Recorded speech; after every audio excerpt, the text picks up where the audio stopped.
అందరికీ నమస్కారం.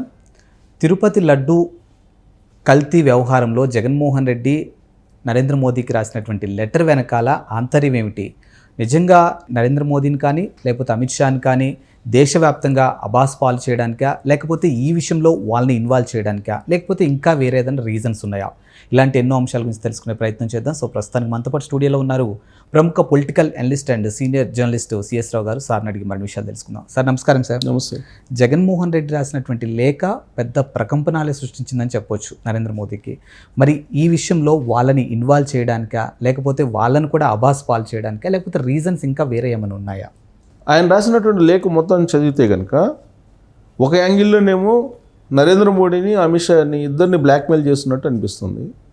ఇంకొక యాంగిల్లోనేమో ఆయన నేపథ్యం ఏదైతే ఉందో ఫ్యాక్షన్ నేపథ్యం, ఆ నేపథ్యాన్ని తెలియజేస్తుంది. రెండు యాంగిల్స్ కనపడుతున్నాయి ఆయన రాసినటువంటి 8 పేజీల లేఖలో. ప్రధానమంత్రి నరేంద్ర మోడీ గారికి ఒక లేఖ ఆయన ఆఫీస్కి, ఇంకోటేమో సుప్రీంకోర్టు ప్రధాన న్యాయమూర్తి చంద్రచూడ్ గారికి మరొక లేఖ. ఈ రెండు లేఖల సారాంశం ఒకటే, 8 పేజీలు ఇద్దరికి పంపించారు జగన్మోహన్ రెడ్డి గారు.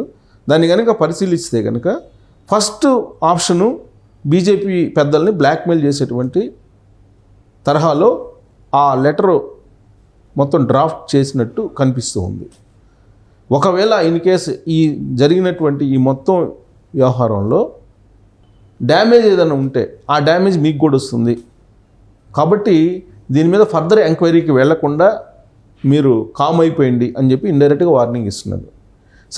సపోజ్ ఫర్దర్ ఎంక్వైరీకి వెళ్ళింది అనుకోండి, ఫర్దర్ ఎంక్వైరీకి వెళ్తే ఏమవుతుంది? బీజేపీ వాళ్ళు బయటకు వస్తారు. అంతే, వెరీ సింపుల్. ఆ లెటర్లో ఆయన పొందుపరిచినటువంటి అంశాల ప్రకారం వాళ్ళు కూడా బయట రావాలి.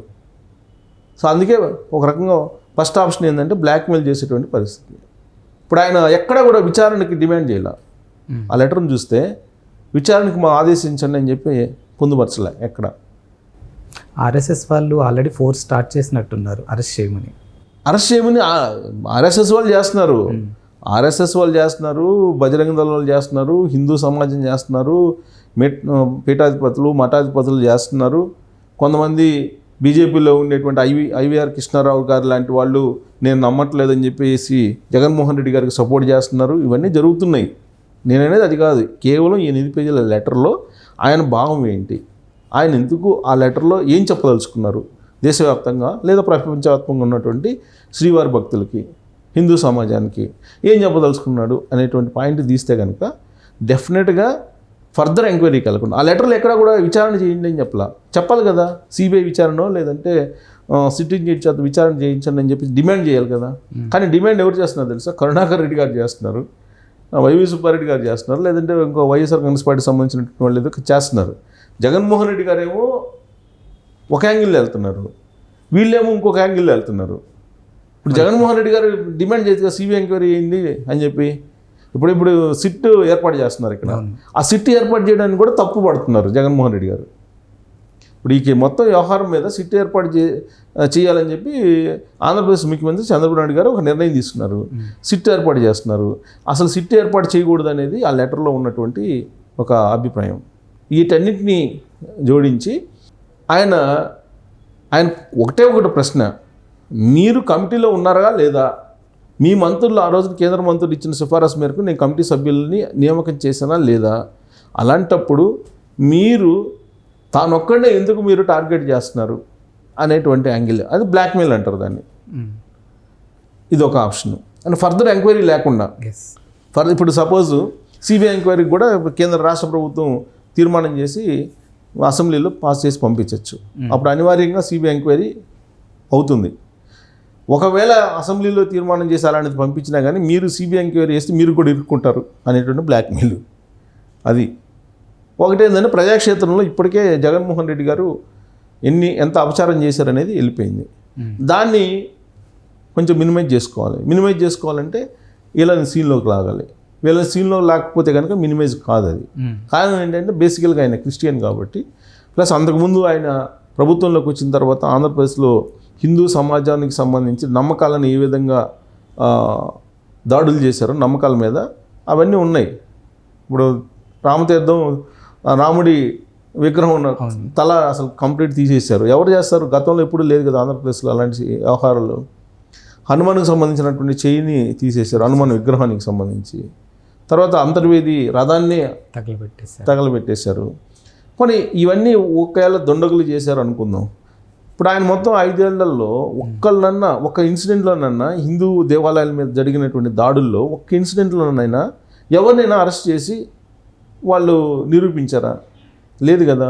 అంటే వాళ్ళకి తెలిసే జరిగిందని హిందూ సమాజం నమ్ముతుంది.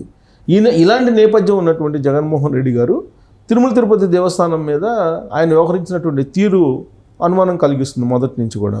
సో కాబట్టి ఖచ్చితంగా ఇలాంటి అపచారం చేసి ఉంటారు జగన్మోహన్ రెడ్డి గారు అని చెప్పి ఇవాళ హిందూ సమాజం నమ్ముతుంది. కాబట్టి దీని నుంచి బయటపడాలంటే ఊబిలోకి ఇరుక్కున్నటువంటి ఆయన నరేంద్ర మోడీ గారిని, అమిత్ షా గారిని కూడా లాగితే కనుక దానికి కొంచెం మినిమైజ్ అవుతుంది అనేది ఒక యాంగిల్. రెండో యాంగిల్ ఏంటంటే, ఇప్పుడు ఒక నేరం చేయాలన్నా, ఆ నేరం చేసినటువంటి నేరం నుంచి బయటపడాలన్నా ఫ్యాక్షనిస్టిక్ ఉన్నటువంటి ఈ నేరం సంబంధించినటువంటి వ్యూహాలు మరొకరికి ఉండవు. జగన్మోహన్ రెడ్డి గారు ఫ్యాక్షన్ నేపథ్యం నుంచి వచ్చారు. ఆయన చిన్నతనం నుంచి ఫ్యాక్షన్ని చూస్తూ పెరిగారు. ఫ్యాక్షన్ హత్యలు ఎలా జరుగుతాయి, హత్యలు జరిగిన తర్వాత ఆ హత్యల నుంచి ఎలా పడాలి, లేదా పక్క వాళ్ళ మీద ఎలా దీన్ని తోసేయాలి, లేదా సాక్షుల్ని ఎలా తారుమారు చేయాలి, ఇలాంటివన్నీ కూడా ఖచ్చితంగా ఫ్యాక్షన్ నేపథ్యం నుంచి వచ్చినటువంటి వాళ్ళకు సహజంగా తెలుస్తాయి. కాబట్టి జగన్మోహన్ రెడ్డి గారికి ఆ నేపథ్యం ఉంది కాబట్టి, plus Vivekananda Reddy murder case మనం తీసుకుంటే, ఆ వివేకానంద రెడ్డి మర్డర్ కేసులో ఏం జరుగుతుంది మనం చూస్తున్నాం గత 10 ఏళ్ల నుంచి, 6 సంవత్సరాల నుంచి. 6 సంవత్సరాల నుంచి ఏం జరుగుతుంది మనం చూస్తున్నాం కదా. సాక్షులే లేకుండా పోతున్నారు కదా. ఇప్పుడు అసలు అభిషేక్ రెడ్డి వాళ్ళ బ్రదర్ ఉన్నాడు, అభిషేక్ రెడ్డి ఆల్రెడీ ఇప్పుడు కోమాలో ఉన్నారంటున్నారు. అసలు ఇప్పుడు ఆయన పరిస్థితి ఏందో తెలియదు. కాబట్టి ఫ్యాక్షన్ నేపథ్యం ఉన్నటువంటి వాళ్ళు ఒక కేసులో ఇరుక్కున్నప్పుడు ఆ కేసు నుంచి ఎలా బయటపడాలి అనే దాని మీద చాలా వ్యూహాలు ఉంటాయి వాళ్ళ తరహాలో. సో ఇప్పుడు ఈ లెటర్లో కూడా అదే తరహా కనబడుతుంది. దాన్ని నరేంద్ర మోడీ, అమిత్ షా దాని మీద రుద్దేయడానికి, లేదంటే కేంద్ర ప్రభుత్వం మీద, ఢిల్లీ పెద్దల మీద రుద్దేయడానికి ప్రయత్నం జరుగుతుంది. ఈవెన్ ఇంకొక ఇన్సిడెంట్ కూడా నేను గుర్తు చేస్తాను. చంద్రబాబు నాయుడు గారు రాజమండ్రి సెంట్రల్ జైలుకి నిరాధారమైన ఆరోపణలతో రిమాండ్కి వెళ్ళినప్పుడు ఆ చేసింది ఎంత జగన్మోహన్ రెడ్డి గారు ముఖ్యమంత్రిగా ఉండి ఇవంతా చేశారు, కక్ష సాధింపు చెల్లని అందరికీ తెలుసు, ప్రజాక్షేత్రంలో అందరికీ తెలుసు. 2024 రిజల్ట్స్ని చూస్తే అదే బయటపడింది. ఆయన లండన్లో ఉన్నప్పుడు చంద్రబాబు నాయుడు గారి అరెస్టు, రిమాండ్ ఇవన్నీ జరిగినాయి. ఆయన లండన్ నుంచి వచ్చిన తర్వాత జరిగినటువంటి అరెస్టు అయిన తర్వాత, రిమాండ్కి పంపించిన తర్వాత ప్రజాక్షేత్రంలో ప్రజా వ్యతిరేకత ఉంది అని చెప్పి తెలుసుకొని ఆయన లండన్ నుంచి వచ్చిన తర్వాత ఇమీడియట్గా ప్రెస్ మీట్ పెట్టి ఏం చెప్పారు, నంద్యాల నుంచి చంద్రబాబుని ఎత్తుకుపోయారు పోలీసులు, అది నాకు తెలీదు, ఢిల్లీలో బీజేపీ పెద్దలు ఉన్నారని చెప్పి ఒక మాట అన్నాడు.